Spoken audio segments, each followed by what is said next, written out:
이 시간에 우리에게 주시는 하나님의 말씀은 창세기 1장 31절 말씀입니다. 다 함께 봉독하겠습니다.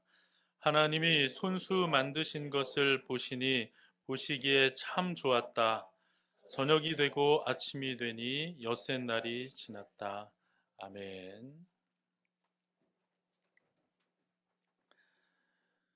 오늘은 뉴시티 교리문답 5문답을 함께 나누도록 하겠습니다. 4문답에서는 이제 하나님께서 우리 사람들을 하나님의 형상으로 지었음을 나눴거든요. 그리고 이제 5문답에서는 이렇게 얘기합니다. 하나님은 또 무엇을 창조하셨습니까? 하나님이 우리 사람만 지으신 건 아니잖아요. 하나님은 능력 있는 말씀으로 만물을 창조하셨습니다. 그분이 창조하신 세계는 매우 좋았습니다. 모든 것은 그분의 사랑의 통치 아래 번성하였습니다. 이것이 뉴시티 교리문답이 하나님의 창조에 관하여서 우리에게 가르치는 바입니다. 지난번에 봤던 사람의 창조와 또 만물의 창조를 다 한꺼번에 이 시간에 좀 더 나누도록 하겠습니다. 우리가 다 알고 있는 것처럼 우리 그리스도인으로 살아간다는 것, 특별히 우리의 신앙을 간직한다는 것, 이것은 치열한 전쟁 속으로 뛰어드는 것과 같습니다. 이 세상은 전혀 다른 얘기들을 하고 있기 때문이죠. 그런데 그 중에서도 가장 첨예하게 대립을 하고 있는 부분이 바로 철학과 과학입니다. 철학에서는 제가 늘 포스트모더니즘을 얘기하지만 포스트모더니즘만이 아니죠. 모든 이 세상의 철학들이 다 요소에 있어서 우리 신앙하고 맞지 않죠. 요즘에는 동성애 문제라든가 이런 것도 다 그 철학적인 부분과 관계되어서 아주 치열한 전투가 벌어지고 있는 전장입니다. 또 하나는 과학입니다. 과학은 이제 창조론, 진화론 이슈가 굉장히 크죠. 그래서 이 부분에 있어서 또 치열한 전쟁이 벌어지고 있어요. 오늘은 이 창조론, 진화론에 대한 이야기를 조금 해보도록 하겠습니다. 그러나 단지 과학 얘기는 아닙니다. 왜냐하면 오늘 본문에서도 말씀하신 것처럼 하나님이 손수 만드신 모든 것을 보시니 보시기에 좋았다. 보시기에 좋았다라고 하는 것은 하나님의 성품이 잘 배어 있다는 뜻이에요. 우리 인간은 하나님의 형상으로 지음받은 아주 특별한 존재이지만 인간만 하나님의 성품이나 하나님 같은 요소가 들어있는 게 아닙니다. 이 세상 모든 만물에는 하나님의 성품이 다 반영이 되어 있어요. 그래서 칼뱅은 이 세상 만물을 가리켜서 신성의 거울이다라는 표현을 사용하여 말하였습니다. 우리가 어떤 영화 작품을 보면 이거는 누가 감독 아니야 하는 이런 특징들이 있어요. 그림도 마찬가지고요. 음악도 있습니다. 다 특징이 있어요. 사람도 그런데 하나님은 어떻겠습니까? 이 세상 모든 것들은 하나님의 창조 질서와 하나님의 성품이 그대로 다 묻어 있어요. 그래서 하나님이 지으신 이 창조 세계가 하나님 보시기에 좋았던 것이고, 뉴시티 교리문답이 고백하고 있는 것처럼 모든 것은 하나님의 사랑의 통치 아래 번성했습니다. 지금도 하나님의 통치는 여전한 줄로 믿습니다. 그래서 오늘 우리가 나누려고 하는 이야기는 과학 얘기를 하지만 단지 과학 얘기만 하는 것이 아니라 신성의 거울, 하나님의 성품이 반영된 이 세상에 관한 이야기를 조금 더 해보도록 하겠습니다. 제가 조금 전에 이제 진화론이라는 말을 했는데요. 다 익숙하실 거예요. 학교에서 우리는 이미 다 그렇게 배웠잖아요. 그리고 책들을 통해서도 또 다큐멘터리 같은 것들을 통해서도 많이 봤지 않습니까? 어떤 이유인지는 모르겠지만 처음에 어떤 물질이 만들어졌고 이게 이제 유기물이 되었고 이게 아주 간단한 수준의 생명이 되었고, 그게 계속 어떤 이유인진 모르지만 우연의 우연을 거치고 자연 선택을 통해서 지금에 이르게 되었다. 사람만이 아니라 모든 생물은 그렇게 만들어지게 되었다. 이런 설명을 하고 있는 거죠. 제가 지난번에 KBS에서 하는 다큐멘터리를 봤는데, KBS가 그런 연구를 한 건 아니고, KBS가 이제 그 최신 연구 성과를 반영을 해서 다큐멘터리에서 방영을 한 것은 우리 인간의 조상은 쥐다라고 그랬어요. 명확하게 쥐라고 얘기했어요. 띠용, 뭐 진화했다고 얘기할 거라고는 뭐 충분히 짐작은 했지만 쥐라고 얘기하더라고요. 좀 기분이 별로 더 안 좋았어요. 하필이면 또 쥐냐 그런 생각이 들었습니다. 물론 뭐 쥐가 원숭이 되고 원숭이가 사람 되고 그렇다고 말하는 건 아니에요. 그들도 계속 어떤 과정 중에 있다라고 말하는 거죠. 그리고 그게 어떤 건 원숭이 되고 어떤 건 사람 되고 그런 거죠. 이제 또 모르겠습니다. 그들 말에 따르면 또 뭐가 나오고 있는지. 그런데 그들의 설명을 보면 그들도 일어날 수 없다라고 말할 정도로 엄청나게 낮은 확률. 이것도 낮다고 말할 수도 없어요. 정말 정말 말도 안 되는 확률. 정말 말도 안 되는 확률로 연속적으로 어떤 사건들이 일어나야 그게 가능하다. 저는 제가 누누이 말씀드리지만 적어도 창조론보다는 진화론이 더 큰 믿음을 요구한다. 저는 분명히 그렇게 생각해요. 제가 그리스도인이어서가 아니라 그래도 한글을 읽을 수 있고 공부를 조금 한 사람의 입장에서 그걸 저한테 믿으라고 하는 건 꽤나 모욕적으로 들립니다. 나를 뭘로 알고 이렇게 되도 않는 얘기를 나한테 하는가. 저는 그런 생각이 아주 강하게 들어요. 저는 진화론은 정말 무책임의 극치라고 생각합니다. 세상의 학문들이 다 그래요. 제가 이 시간에 진화론에서 주로 얘기하는 것들을 다 얘기할 필요는 없을 것 같아요. 하지만 한 가지는 조금 더 얘기해 봐야 될 것 같아요. 그건 바로 유신진화론입니다. 유신진화론이라는 말 들어보셨나요? 유신진화론이 등장을 해서 특히 이제 교회 안에까지 침투를 해서 많은 이들을 혼란스럽게 하고 있거든요. 우리 중에는 뭐 그런 사람은 없겠지만 어떤 사람들은 그것 때문에 혼란스러운 사람도 있을 거예요. 그게 진정한 과학과 신학의 대화인 것처럼 생각을 하면서 많은 이들을 또 넘어가게 하는 이들도 있습니다. 유신진화론의 핵심은 이거예요. 진화로 우리가 지금 만들어진 것이고 역사는 그렇게 진화 중이다. 그런데 하나님이 뒤에서 그렇게 하고 계신 것이다. 다시 말하면 하나님이 오늘 성경에서 본 창세기 1장 계속해서 나온 말씀처럼 하나님이 말씀으로 친히 지으신 방식으로 창조를 하시는 게 아니라 자연의 법칙을 만드시고 그 진화의 법칙이죠. 자연의 법칙을 만드시고 하나님은 물러나 계시면 만들어진 법칙에 따라서 아까 말한 무기물이 유기물 되고 유기물이 단세포생물 되고 이러면서 이런 진화의 과정을 거쳐서 만들어지는 것이다 라는 게 유신진화론의 핵심 주장이에요. 그러니까 진화론인데 뒤에 하나님이 있다. 그러다 보니 어느 곳에서도 받아들이기가 어렵죠. 진화론자들도 받아들이기가 어렵잖아요. 진화론자들은 유물론자입니다. 무슨 말이냐면 오직 유, 물질, 물. 그래서 오직 물질뿐이다. 영적인 거 그런 거 없다. 그런데 그 사람들한테 뒤에 하나님이 계시긴 하다라고 하니까 받아들일 수가 없는 것이고 우리에게는 또 진화로 모든 것들이 이루어졌다라고 하니까 우리는 받아들일 수가 없어요. 기분이 나쁜 게 아니라 성경에 부합되지 않는 완전히 잘못된 신앙을 낳기 때문입니다. 어떤 부분이 그렇게 문제인가 한번 간단하게 몇 가지만 좀 생각을 해보겠습니다.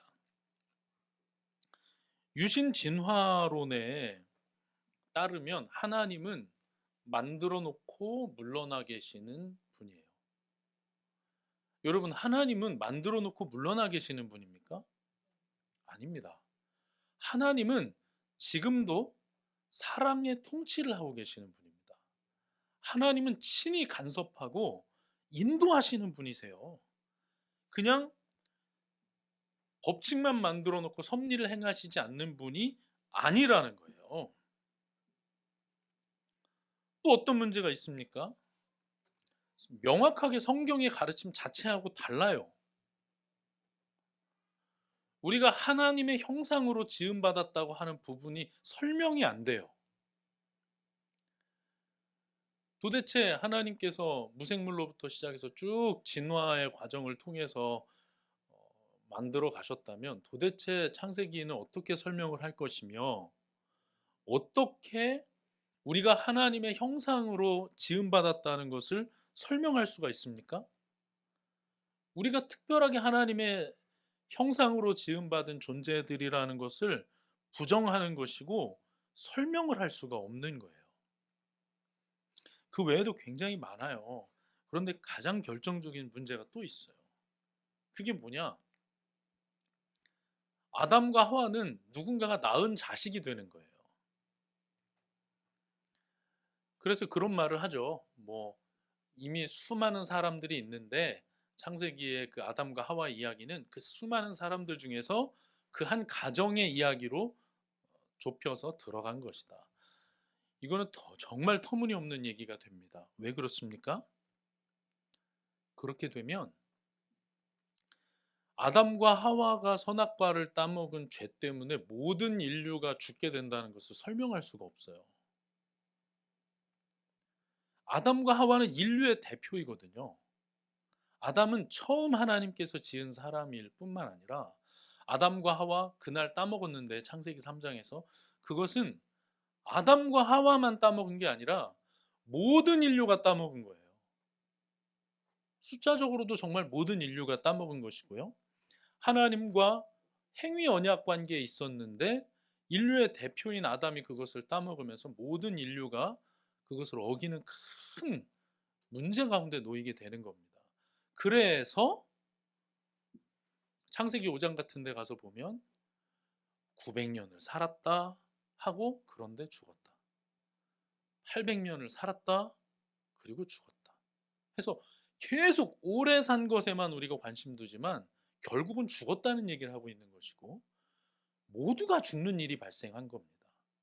그래서 하나님께서 아담과 하와가 처음에 죄를 지었을 때 바로 여자의 후손을 통해서 여자의 자손 메시아 예수 그리스도를 통한 구원을 바로 말씀하신 거 아니겠어요?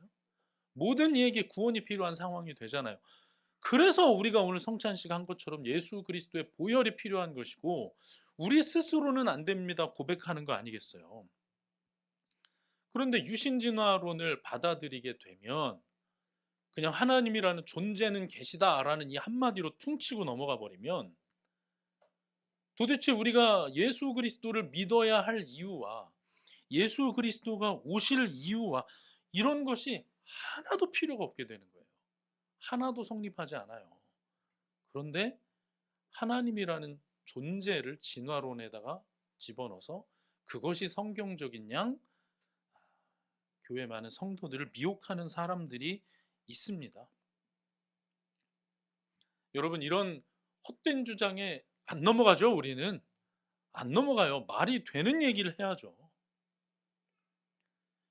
섭리와 기적도 다 부정하고 예수 그리스도의 보혈의 필요성도 완전히 부정하고 놀라워요. 예수님을 믿는다고 하는데 유신진화론을 같이 받아들여요. 왜? 왜 예수님을 믿어야 합니까? 도대체 왜 하나님의 형상이 우리 가운데 있다고 말할 수가 있습니까? 그럴 수가 없잖아요. 여러분 유신진화론 터무니없는 겁니다.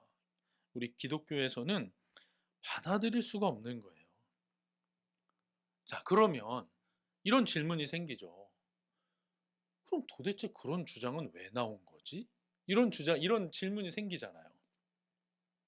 가만히 보니까 기독교 신앙하고는 도무지 맞지가 않는 건데 도대체 유신진화론이라는 건 왜 나왔을까라는 질문이 우리 가운데 생기잖아요. 왜 나온 것 같습니까? 한번 생각해 보십시오. 왜 나온 것 같아요? 성경을 하나님의 말씀으로 받지 않기 때문입니다. 무슨 말씀이냐면 모든 진리의 표준이 성경이라는 것을 부정하는 거예요. 다른 말로 하면 과학은 옳다는 전제 아래서 이 갈등을 해결해 보려고 하니까 기본적으로 과학은 맞다. 과학은 모든 것을 설명할 수 있다고 하는 과학주의에 입각해서 창조론과 진화론의 긴장을 풀어보려고 하니까 그들의 주장을 놓고 하나님을 어디다 갖다 집어넣어야 되는 거죠. 그러니까 이런 이상한 괴물이 만들어져서 어디에서도 환영받지 못하는 그들만 좋아하는 이상한 이야기가 돼버린 겁니다. 그러니까 과학적 발견에다가 성경을 이렇게 양념으로 뿌리는 그런 것들이 된 거죠. 여기에 우리가 주목해야 돼요. 무슨 말이냐? 우리 안에도 있는 과학은 옳다는 생각. 과학은 모든 것을 설명해낼 수 있다고 하는 이런 과학주의의 위험성이 우리가 우리 입으로 유신진화론을 말하진 않아도 수시로 말하고 선택하는 데 있어서 유신진화론을 믿는 사람처럼 행동할 때가 생긴다는 거예요. 과학주의에 물들게 되면 그런 실수를 하게 됩니다. 그런데 정말 그럴까? 저는 오늘 이 부분을 조금 더 얘기해 보고 싶어요. 아까 아침에도 막 계산하면서 얘기를 했는데요. 지금 우리 인류가 우리 인류가 만든 물체 중에 우리로부터 가장 멀리 떨어져 있는 게 뭔지 아세요?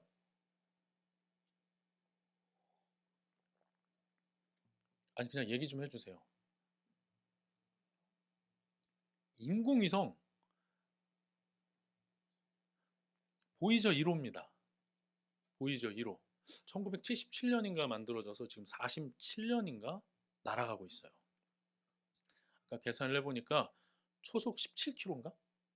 네, 초속 17km의 속도로 날아가고 있어요. 상상이 됩니까? 초속 17km. 아까 그러더라고요. 한 10초만 날아가면 은찬이네 집에 도착한다. 뭐 이런 얘기 하던데 여러분 초속 17km 속도 47년을 날아가서 지금 265km 정도 떨어져 있다고 합니다. 정말 엄청난 거리죠. 엄청난 거리입니다. 근데 여러분 아세요? 빛으로 하루만 가도 그걸 훨씬 더 간대요.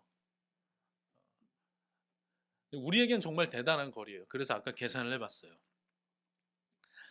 지금 우리 인류가 특히 천문학이라든지 이런 과학을 하는 분야에서 얘기를 하는 단위가 어마어마하잖아요. 그래서 우리가 이런 그 표현을 쓰잖아요. 천문학적이다. 뭐 이런 표현을 쓰지 않습니까? 천문학에서 사용하는 단위 자체는 상상을 초월하는 크기를 얘기해 버리잖아요. 이따가 우리가 그 오후에 영상을 좀 몇 개 볼 건데요. 거기도 보면요. 0.000 제가 그냥 하는 게 아니에요. 0.00000000000000083초. 진짜예요. 0.0000000000000000067초 뭐 이런 식으로 0.000 하이 거기부터 거기까지를 무슨 시대 막 이렇게 나눠요. 세상에 대단하다 우리 인류 이런 생각도 들어요. 또 우리가 지금 과학적으로 말하고 있는 이런 거리를 보면요. 아까 제가 뭐 빛으로 하루만 가도 뭐 그 정도는 넘게 간다 했는데 그 정도가 아니라 몇 백 광년, 몇 만 광년, 몇 억 광년 이런 단위를 지금 얘기하고 있잖아요. 그래서 몇 억 광년부터 몇 억 광년 뭐 이런 식 얘기를 하고요. 이런 말도 하죠. 지금 뭐 은하계에는 태양 같은 항성이 수천억 개가 있는데 온 우주에는 그런 우리 은하 같은 게 수천억 개가 있다. 그런데 우주는 어디부터 어디까지 있는지 우리가 모른다. 알 수가 없다. 너무 커서. 뭐 이런 얘기를 많이 하지 않습니까? 그래서 그런 크기만 얘기해도 막 두렵다고 하잖아요. 한번 얘기를 좀 해볼게요. 아까 초속 17km 속도 47년 465km 날아간 보이저 1호. 인류가 발사한 것 중에 제일 멀다고 했는데 계산하기 좋게 이걸 1cm라고 가정하겠습니다. 이걸 1cm라고 가정을 하면요. 우리 은하로부터 가장 가까운 은하, 안드로메다 은하거든요. 우리 은하가 안드로메다의 위성 은하라고 해요. 그러니까 안드로메다 은하가 우리하고 제일 가까워요. 근데 우리는 넌 말도 안 되는 너 안드로메다에서 왔냐? 뭐 이런 식으로 얘기하는데 제일 가까운 동네가 거깁니다. 안드로메다. 그런 게 수천억 개가 있다는 거예요. 그런데 보이저 1호가 1cm로 47년간 갔다면 가장 가까운 안드로메다 은하는 9.4km 떨어져 있어요. 여러분, 가장 가까운 안드로메다 은하가 9.4km 떨어져 있어요. 우리 인류가 지금까지 간 게 1cm인데 태양을 축구공만 하다고 하면요. 지구가 참깨만 하다고 합니다. 지구가 참깨만 하고 태양이 축구공만 하다. 그러면 안드로메다는 37억 킬로미터가 떨어진 거래요. 여러분 상상이 돼요? 지구가 참깨만 하면 안드로메다는 37억 킬로미터가 떨어졌다니까요. 와, 이게 너무 크니까 놀라지도 않아. 이렇게 어느 정도 커야 사람이 놀랄 거 아니에요. 상상이 되지 않아요. 그런데 그런 은하가 제일 가까운 게 그거고요. 어마어마한 거예요. 제가 한번 이런 질문을 한번 해봅시다. 인류가 어느 단계에서는 막대기를 쓰다가 어느 단계에서는 청동을 쓰기 시작을 했고 돌과 막대기 쓰다가 청동 쓰다가 철기를 썼잖아요. 그 철기를 처음에 이제 철 무기를 든 사람이 이런 말을 하면 어떨까요? 창조주는 없어. 내가 신이야. 이런 말을 한다고 하면 우습지 않을까요? 지금 쇠막대기 들었다고 당신 그런 말 하는 거야? 자, 조금 더 가볼까요? 어떤 사람들은 힘들게 끌고 가고 있는데 누군가가 바퀴를 발명했어요. 바퀴를 발명해서 매끄럽게 굴리고 가고 있어요. 그런데 그가 뭐라고 하냐면 창조주는 없어. 어디 그런 게 있어. 사람이 중심이야. 자, 그가 그런 말을 할 자격이 있어 보입니까? 자, 어떤 사람들은 토판에 글씨를 쓰는데 이 사람이 종이에 글씨를 쓰네요. 그러면 그 사람은 창조주를 부정할 수 있습니까? 자, 바퀴는 안 되는데 자동차는 그러면 할 수 있나요? 자동차 타는 시대 정도 되면 부정할 수 있습니까? 우주에 1cm 정도 가면 부정할 수 있습니까? 태양이 축구공만 하고 우리가 참깨만 한데 가장 가깝다는 게 37억 킬로미터 떨어져 있다고 하면서 온 우주를 논하고 창조주가 없다고 말하는 것이 가능한 얘기입니까? 저는 이번에 삼체라는 이야기를 듣고 아주 재밌게 봤어요. 소설을 본 것도 아니고요. 넷플릭스 드라마를 본 것도 아니에요. 자꾸 어디서 뭐 삼체, 삼체 이러는데 솔직히 말하면 난생 처음 들어보는 표현이어가지고 제가 좀 무식하게 느껴지더라고요. 그래서 최소한 뭔 말인지는 알아야겠다 싶어서 이제 인터넷에 검색을 했죠. 그러다가 이제 유튜브를 좀 보게 됐습니다. 거기는 스토리는 제가 잘 몰라요. 제대로 안 봤어요. 아주 간단하게 말하면 우리로부터 가장 가까운 별 알파 센타우리 그 동네에 외계인이 있었다. 그런데 그 외계인들에게 우리의 좌표를 보내서 그들이 우리를 침공하러 오는 얘기다. 여기까지밖에 몰라요. 왜 그들은 그럼 우리를 침공하러 와야 되느냐? 그들이 살고 있는 환경이 너무 척박해요. 어떤 환경이냐? 이게 너무 웃긴데 그래도 소설 참 재밌게 쓰는가 봐요. 알파 센타우리 쪽에는 항성이 3개가 있다. 그리고 그들이 살고 있는 행성은 그 항성 3개의 영향을 받는 행성이다. 그러다 보니 이 항성 3개가 중력으로 너무 큰 영향을 미치는 거예요. 지금 우리는 태양이라고 하는 아주 거대한, 태양이 태양계 전체 질량의 99.7%입니다. 엄청난 거죠. 그냥 태양만 있는 거죠. 근데 그 태양이 워낙 압도적인 중력을 가지고 있으니까 우리는 뭐 자전이든 공전이든 규칙적으로 하고 있는 거예요. 그런데 태양이 3개가 있어 버리니까 서로 영향을 많이 주는 거죠. 그럼 어떤 문제가 발생하냐? 그 태양 중력으로 엮여 있는 3개의 천체의 궤도를 계산할 수가 없다는 거예요. 이게 삼체 문제입니다. 처음에 이 문제를 낸 건 뉴턴이에요. 2개까지는 하겠는데 3개는 계산을 못 하겠더라는 거예요. 그러다 보니까 이제 삼체 보면 막 별별 현상들이 나타나는 거예요. 저는 이걸 보고 굉장히 깜짝 놀랐어요. 계산을 못 한다고? 아니, 질량을 알고 방향을 알고 속도를 알면 궤도를 아는 거 아닌가? 그런데 고작 3개만 묶여 있어도 계산을 못 한다 이거예요. 그게 삼체 문제예요. 그 영화 속은 실제로는 4체라고 합니다. 왜냐하면 3개의 별과 하나의 행성이 엮여 있으니까. 중력으로 3개가 묶여 있는 게 삼체 문제니까요.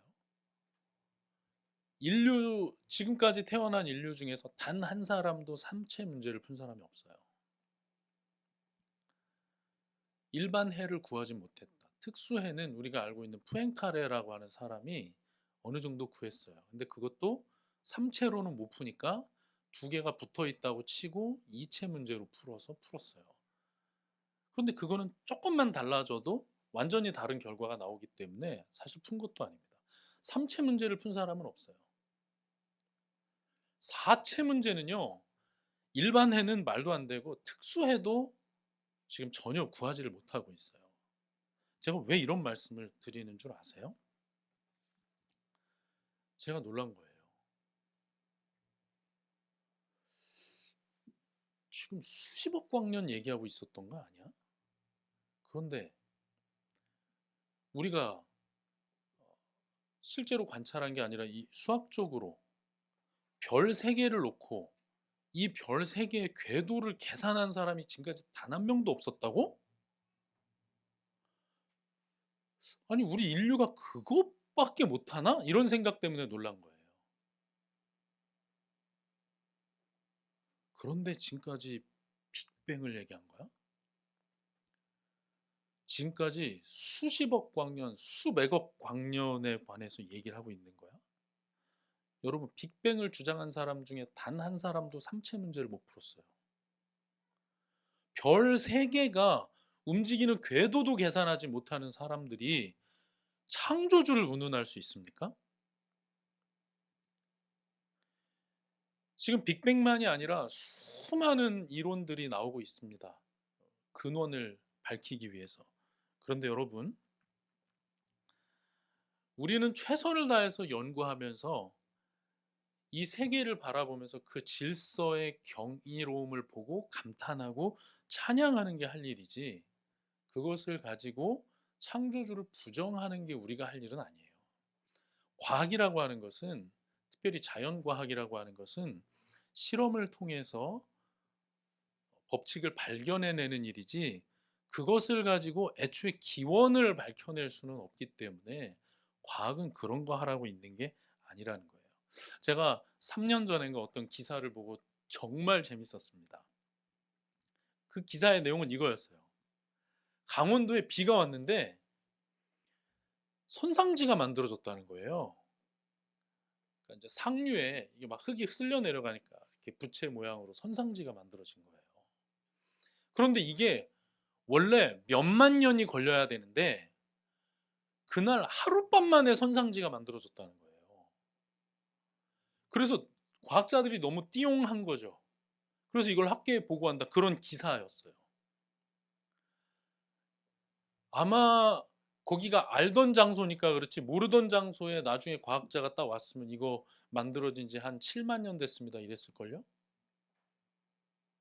그런데 그게 아니라 아는 데인데 밤에 비가 오고 가보니까 선상지가 수만 년 걸려야 만들어지는 선상지가 만들어져 있었다는 기사가 몇 년 전에 신문에 나왔어요. 굉장히 저도 재밌고 흥미롭게 봤거든요. 여러분, 저는요, 정말 과학을 좋아하는 사람이고 천문학을 좋아하는 사람이에요. 재밌어요. 정말 막 마음이 막 설레요. 그래서 SF 영화를 좋아하나 봐요. 그러나 그것을 신봉하지 않습니다. 얼마든지 틀릴 수 있다고 생각해요. 거기에다가 성경을 끼워 맞추는 일은 절대 하지 않습니다. 과학은 그런 게 아니기 때문입니다. 여러분, 그런데요, 우리가 내가 지혜롭다라고 생각해서 온 우주 만물을 바라보면 하나님이 없다고 말하게 되지만, 이것이 신성의 거울이라 생각하고 살아계신 하나님이 계시다고 생각하고 이 온 우주 만물을 보면요, 감탄이 끊이질 않습니다. 정말 신비하고 정말 놀랍습니다. 도대체 하나님의 지혜와 능력의 끝은 어디인가 궁금해집니다. 그리고 그것을 바라보면서 하나님을 더 경외하게 됩니다.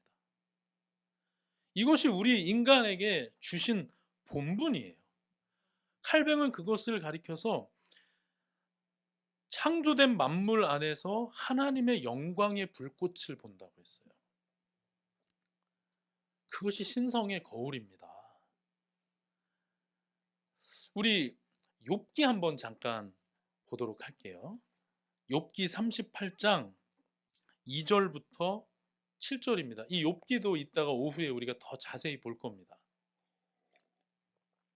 유신진화론을 말하고 하나님이 없다고 말하는 사람들에게 하시는 말씀이라고 생각하고 한번 보십시오. 38장, 39장에 걸쳐서 쭉 그 얘기를 하시는데, 일단 38장 그 시작 부분만 보도록 하겠습니다. 우리 2절부터 7절까지만 한 목소리로 욥기 38장 2절부터 7절 읽어보겠습니다. 내가 누구이기에 무지하고 헛된 말로 내 지혜를 의심하느냐? 이제 허리를 동이고 대장부답게 일어서서 묻는 말에 대답해 보아라. 내가 땅에 기초를 놓을 때에 내가 거기에 있기라도 하였느냐? 내가 그처럼 많이 알면 내 물음에 대답해 보아라. 누가 이 땅을 설계하였는지 너는 아느냐? 누가 그 위에 측량줄을 띄웠는지 너는 아느냐? 무엇이 땅을 버티는 기둥을 잡고 있느냐? 누가 땅에 주춧돌을 놓았느냐? 그날 새벽에 별들이 함께 노래하였고 천사들은 모두 기쁨으로 소리질렀다. 아멘. 그러면서 그 외에 정말 많은 얘기를 하고 계세요. 제가 조금만 더 읽어보겠습니다. 19절부터 21절 보면 빛이 어디에서 오는지 아느냐? 어둠의 근원이 어디에 있는지 아느냐? 빛과 어둠이 있는 그곳이 얼마나 먼 곳에 있는지 그곳을 보여줄 수 있느냐? 빛과 어둠이 있는 그곳에 이르는 길을 아느냐? 알고 말고 너는 알 것이다. 내가 이 세상을 만들 때부터 지금까지 내가 살아왔고 내가 세상을 만드는 것을 내가 보았다면 내가 오죽이나 잘 알겠느냐. 욥기에 이미 이런 말씀들이 있어요. 1cm 가서 도대체 뭘 하느냐? 바퀴 만들었다고 지금 그런 말을 하느냐? 쇠붙이 손에 잡았다고 그런 말을 하느냐? 하나님이 우리에게 분명히 말씀하고 있습니다. 주 안에서 사랑하는 형제 자매 여러분, 과학의 발전을 위해서 노력하시고 기술의 발전을 위해서 헌신하십시오. 또 과학의 어떤 결과물들을 누구보다도 즐겁게 누리십시오.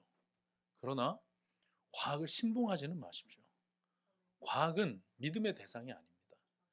과학은 기원을 알 수 있는 학문이 아닙니다. 과학은 그렇게 대단한 게 아니고 특별히 우리 인간들은 삼체 문제도 풀지 못하는 자들입니다. 우리는 하나님이 천지를 지을 때 있지 않았고 그때부터 지금까지 산 자들도 아니고 하나님을 감히 없다고 말하는 것이 얼마나 큰 어리석은 일인지. 그럼에도 또 어떤 이들은 그런 죄를 짓는, 우리 인간은 그렇게 연약한 자들입니다. 하나님의 은혜를 구하면서 왜 이 천지 만물에 가득한 하나님의 영광이 가려지는지, 우리의 죄 때문임을 알고 우리가 더 탄식하고 하나님의 은혜를 구해야 마땅한 것이죠.